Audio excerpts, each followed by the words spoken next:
Welcome to another edition of Great Health, Abundant Happiness, and Outrageous Love. Mwah. I like your shirt. Thank you. It's one of my favorites.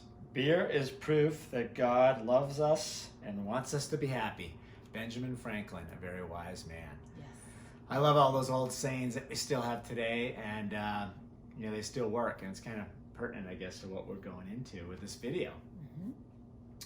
Karen and I kind of had a deep conversation today about some videos that we had up, and we had a gentleman post a couple responses, brilliant responses, by the way. So thank you for that interaction.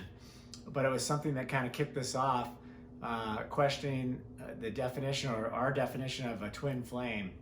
And to be honest with you, we didn't even know about twin flames before we knew about our experience, which is really what I want to talk about, and how our experiences, all of us in this life, are probably the most important. You just want to clarify, we never heard the term twin flame, but obviously we knew about our own experiences, and we had heard the term soulmate, right? Right, yeah, so so we didn't know anything about twin flames. Right. We just only knew about our experiences. Yeah. And Karen came to me once and said, "Hey, Jeffrey, we're twin flames." And she's so excited. I said, "Well, what's a twin flame? Tell me about it." And so we could check all the boxes of the description, everything that they said. These are all the signs that you're a twin flame. Everything was, perfect, right on the money. The point is, we were already there, obviously. We didn't need a description on us. So we talked a lot about this. Religion, for instance, someone had to write the Bible. Human beings actually had to physically, write that manuscript. Or the Tao Te Ching, right? It had to be written. The description of a twin flame, the description of anything, any category that any of us are in, had to be written and diagrammed out by somebody. There's a description, and do you fit in that box or not is the question. And does that matter? That was the point of That the was whole our discussion this conversation. morning. It's like, I was saying that really none of this matters that we're talking about. None of this really matters at all. All of these ego, low vibrational things that we talk about day in and day out, they're all near and dear to our hearts. It's like, you have families, you have jobs, you have interactions with people. All of that stuff in the large scope of things really doesn't matter that much. Right. So, what we're trying to do with these videos is Karen and I are sharing with you the things that we think that are working for us. And again, our perception is our reality. My perception is my reality. Karen's perception is her reality. Mm-hmm. And sometimes we have these discussions. We may have separate perceptions on something. By the way, this is probably a point of conflict for most couples. You see one thing and two people look at it, they both have different perceptions. Therefore, they both have different realities. And if you think about that, if my reality is different from that person's over there, if we aren't really enlightened and saying, I respect your opinion and respect that, we might get in an argument about, no, I think it's blue. No, they say it's green. No, it's definitely blue. You can go back and forth, but my perception is that it's blue.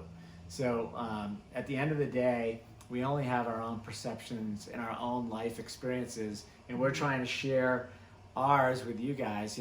We believe we're building this perfect life, or we're building, not perfect, our best life, and we're trying to share this with Perfect others. for us. Yeah, trying to share with others so that they can build their best life. So, and by the way, we're trying to learn every day. Right? Exactly. I mean, one of the really funny points that we discussed this morning was that way back when, like Jeffrey said, all these things are just written. Way back when, everybody thought that the world was flat because somebody wrote that it was flat, right? They had a map. Right? You had a map. They had a map. They sailed out so far, and they figured if you sailed much further, you're going to go right off the edge of the planet. Right.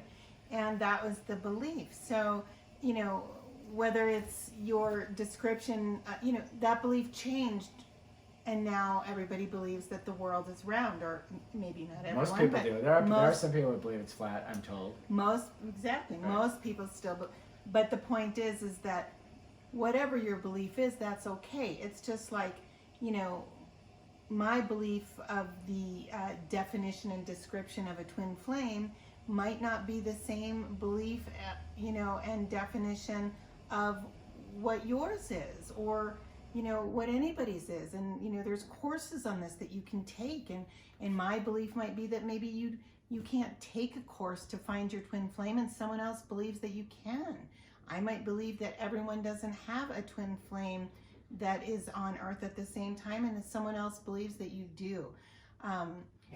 None of that matters, is what our conversation was about.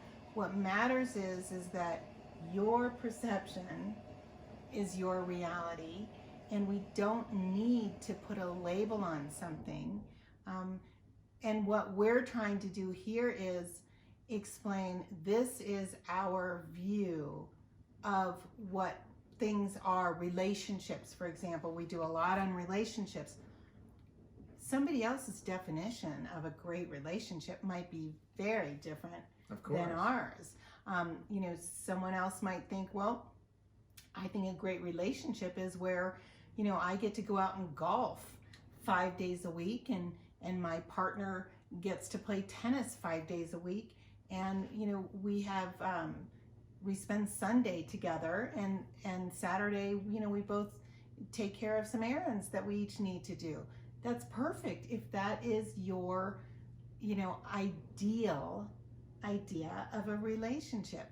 All we're doing is sharing our experience. And the reason that we're sharing our experience is because we have encountered so many people that have said, wow, you guys have something really special. I want what you have. And somebody posted the other day saying, can I hang out with you too? I wish I had known that something like that existed as I was growing up. And we've encountered a lot of people, some of our daughter's friends who, didn't get to see a relationship like what we have, that spent a lot of time at our house. The biggest compliment we ever got was when they would tell us, when I find a partner, I want to have what the two of you have. That to us just feels so incredible, that we want to share our experience, because everybody can have what we have, but only if that's what's of interest to them. Right. And you can put any label on it that you want. Well, and the reason why I like to take this out of relationships, because I think relationships are fairly nebulous. I mean, it's like everyone has a different idea about how it works. Mm-hmm. And so when you talk about the description of a twin flame, that's not relationships really, that's a category. Exactly. Or the description of a religion. Let's just talk about this for a minute. I mean, some people think that the description of a relationship is between a man and a woman, right? Yeah, right. Other people think it's between a man and a man. Other people think it's between a woman and a woman. Some people think it's between you and yourself. We are all right. But outside, I'm trying to move out of relationships. Karen loves relationships. So I'm trying all relationships, I don't care what they are. And it's confusing for some. That's why I want to try to step out of it so people can understand. The purpose of this video is about descriptions and how people put descriptions on things. So religion, without talking about specific religions, I was born a certain way in the United States and brought up a certain way. Now, if someone plucked me that pure bundle of joy, as we all are, we're all born into this planet, pure love, and plucked me from my family, something happened and had to be moved, and I was moved to India, and I was brought up by a family in India, I certainly would have been taught, probably, I guess not, most likely. not definitely, but a different religion, certainly a different way of society, a different ideals, whole different concept about life on this planet. The point is, we all start the same way. We're all cut from the same cloth. We're pure energy, pure love. And these layers that are put upon us were all these descriptions of, oh, here's what the Bible says. Here's what the Tao Te Ching says. Here's the description of a twin flame. Here's the description on how to bake a cake. This is what you have to put into a cake. So all of these descriptions, someone had to write this down and put that layer upon you and say, this is how it works.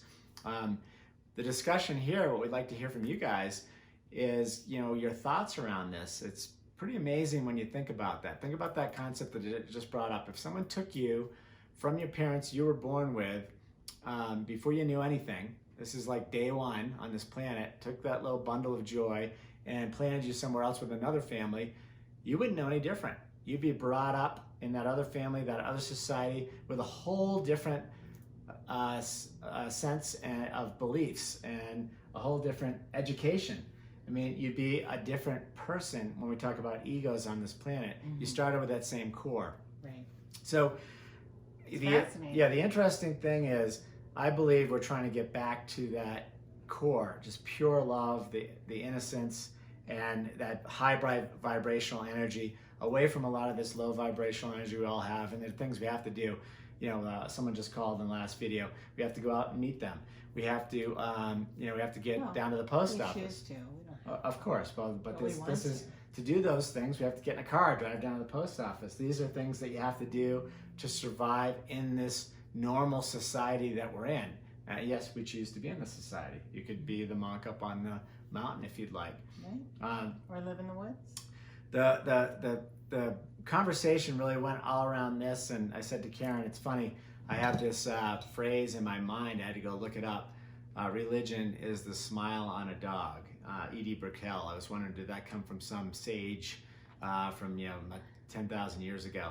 And I don't know, you guys can look it up, tell me if you can find it else. But she might have been a sage 10,000 years ago. Well, I think she's very sage from this statement. I mean, and by the way, she's all one with all the rest of us. But that phrase, to me, always stuck with me from whenever it was in the 80s. Here we are 30 years later. I'm a 56-year-old man still thinking about that with a smile on my face. I was out on this deck yesterday, and this little Yorkshire Terrier who lives down there walking by on a leash with his owner. We had a Yorkshire Terrier that had passed. I love this dog, so I'm looking at this dog. When I see it, it brings me so much joy. I have so much energy. As I look at that dog, I'm smiling. That dog's walking by, looking at me. And it keeps walking. The owner doesn't see me because I'm sitting up here on the deck. And it's looking back and craning its neck to keep looking back at me. I'm just looking eye to eye with this dog. And this is what I'm talking about. The religion is a smile on a dog, right? I mean, the beauty, and you're smiling because you understand what I'm talking about, that energy I have, the feeling energy we had for Captain. And you guys saw our videos of the past couple of days. We've been trying to rescue this dog up here at Copper. Karen's been my hero, talking to this whole team. These people are so great. There are people that dedicate a lot of their personal time to find these lost pets, which is really crazy to me. They're just amazing souls. They are so dedicated to help the families whose pet has been lost, as well as the pet itself, and what we've learned and what they do, and the amount of time and energy that they put into tracking this lost pet, and they never ever lose hope. And I'm just thinking, as you're saying tracking, I'm looking over there, we have the gals coming to pick up. We have motion sensor cameras that go on infrared at night and tracks motion because they put the food out. Without getting into all of it, I mean, the work that goes in to try to track these animals down and go get them back to their their homes is just amazing.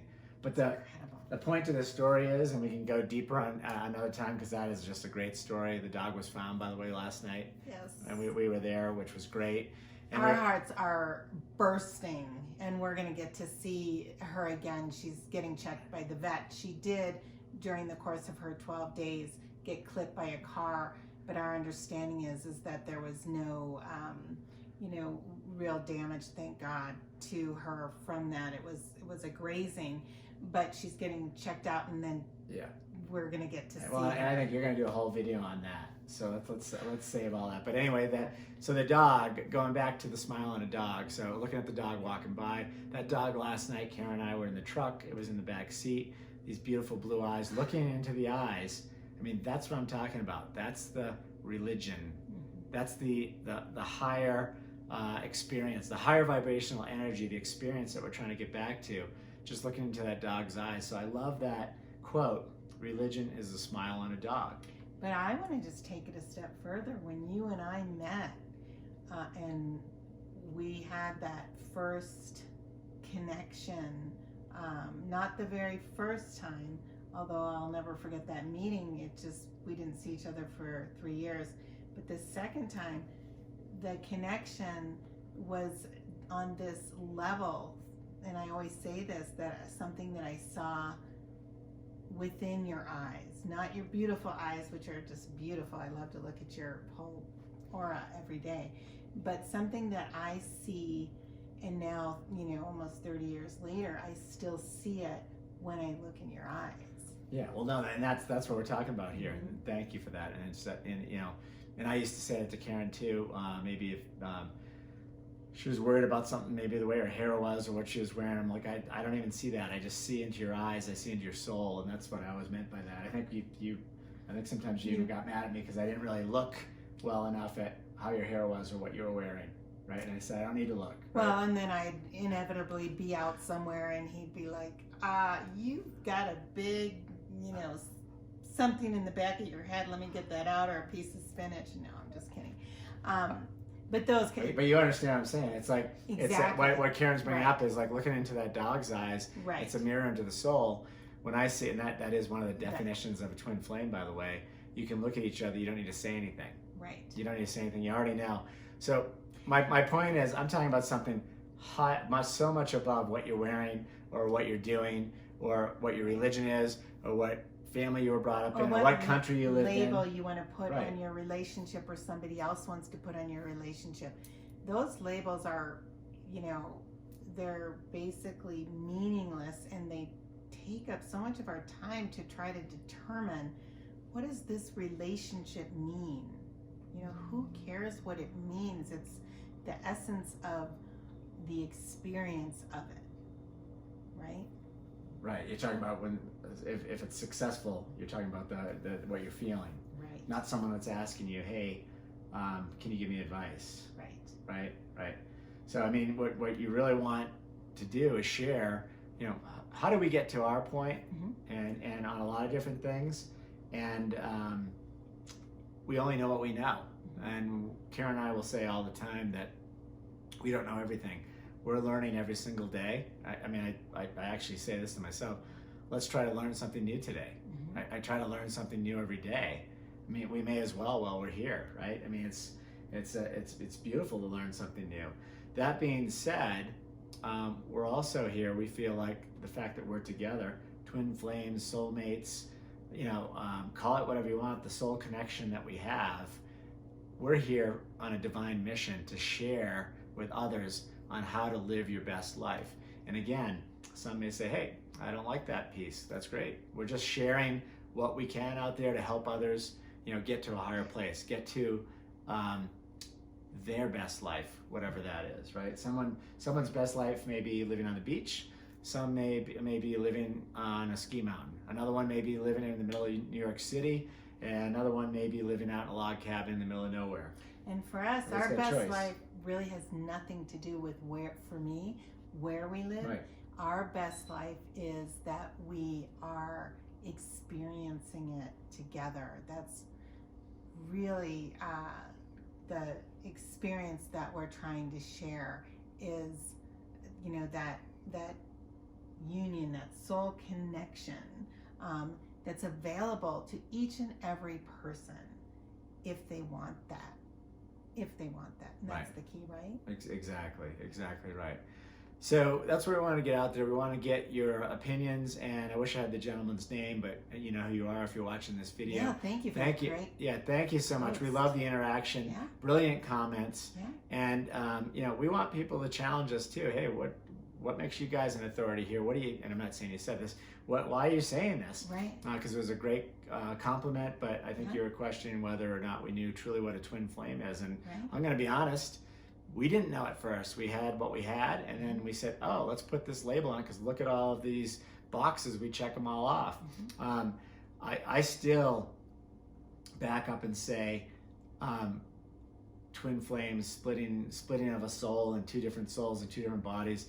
I think we're all connected somehow, whether you call it the source or God or whatever. We all come down from one common source, and whether it's energy or a God or a religion that ties us all together, there's a commonality between all of us.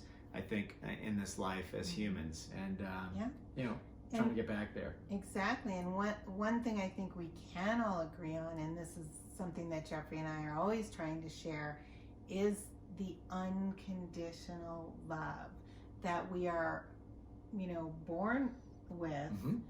And that's the feeling. You can call it soulmate, you can call it twin flame, you can call it whatever makes you feel good about labeling it, if that's of importance to you. But the point is that unconditional love, where you have the freedom to be yourself and become the best version of you instead of the best version of someone else, because that's what you think you need. That's conditional love, not unconditional love. So this unconditional love is really what we are about, and what we want to share is available to anyone and everyone who wants it. Right? Right, exactly. That's a big chunk of living your best life. Right, regardless of relationships and all of the other things you desire, because that unconditional love, I say this in every video, starts within. And many people may not need a relationship if they find that love for self. They might not. They might find the relationship is with nature, and they might be out in a cabin just Right. feeding the birds and feeding the animals and, Right. and writing a book. But so That's that. Jeffrey and I have a lot of really deep conversations, and we'll do another video on that, because we can have a 2, 3, 4 hour conversation about this at a time, and walk away and still not feel like we've completed the conversation. But let's say there's a chart, and an ego chart, right? And here you are, all ego, and here you are, mostly enlightened, and for me, my ego chart might be different than yours. I know it's a little different than Jeffrey's, because my ego chart is all ego, and then here is mostly enlightened, but I don't believe you can ever get fully enlightened while you're still in the human form. But you can be mostly enlightened and be a monk on a hill who doesn't have any interaction with other people and doesn't need it, and his enlightenment and his sense of joy is something that is just a magnificent thing, right? To him, that may be his best life. That may So to clarify, you're talking about your best life. Exactly. And I don't like ego charts, more of an enlightenment chart, because the ego is the lower end, right? It's the lower end of the spectrum. Labels again, right? It's just It's you can call it, and that's a great point. You can call it an enlightenment chart. I can call it an ego chart. We tend to label things based on the words that and what we they mean know. to us. Exactly, Right. that we know, and what they mean to us, which might be totally different than what they mean to somebody else. Right. So, and Jeffrey and I talk about this because I let him know. He said, I'm trying to get as enlightened as I can. And then we start talking about, well, how enlightened do you want to be? Because this person here on my ego chart or enlightenment chart, this person who's a monk, they're not having any interaction with other people. They don't need it. Whereas I want that with you, for Right. starters. Number Right. one, I want to have that with you. And, that is a big part of my core Right. soul. Here Right. is my relationship with you. And then we have 2 daughters, and I want to have all that. So I definitely don't want to be here. I've been here, and I can tell you what, while I was here, I thought that I was enlightened.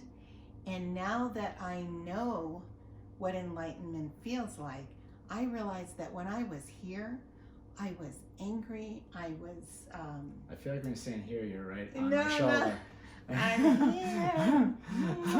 No, but at this end of the chart, Because let's I'm switch it. on that end of the chart, And right? this end. Yeah. Yes, we are now closer to this end. Jeffrey's probably far closer to the monk than I am. But I always tell him, I want to be somewhere between the middle of my chart Yeah. and, and the enlightenment. But I'm not interested in being back down at the ego. Right. That part is great learning though, right? No, and that was learning, and I think Right. that's your dog rescue team Oh, calling you. yes. So That whole video, that's a whole different video. We need to go there because I We think do need to go I'd there. love to hear people's thoughts on that too. How far on the scale do you want to go? How far enlightened do you want to be? Right. We've touched on it, but Yeah. going back to this video is all about the labels that we put on certain things and the difference between here's how we describe it and here's what we want to get to, and we're just sharing our learnings, our best advice. If it's around relationships, it could be around healthful living, it could be around meditation, it could be where you spend your vacations or where you live. You might want to live where people vacation, those kinds of things. All of that gets wrapped up into what our best life is. You have your idea about what your best life is. You may look at us and say, hey, I want that piece, or I want this piece, or I don't like that one. So all we're doing is sharing what we know, and we really, really appreciate the interaction. We do. A lot of smart people out there that, we're trying to learn something new every day. So keep Exactly. those comments coming. Absolutely. Wishing you great health, abundant happiness, and outrageous love from the nest of Copper Mountain. Get out there today and see those smiles on all those dogs, because that's the true religion. That is, and we have to go because we're going to get to see the smile on Estrella's face.